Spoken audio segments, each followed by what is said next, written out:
Meaning of flack. Flack. Flack. Flack. Flack. The term flack can have different meanings depending on the context it's used in. However, in general, flack refers to publicity or promotion that is aimed at creating a positive image or reputation for someone or something.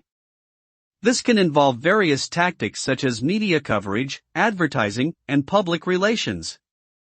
The ultimate goal of flack is to generate interest or support for the person or thing being promoted.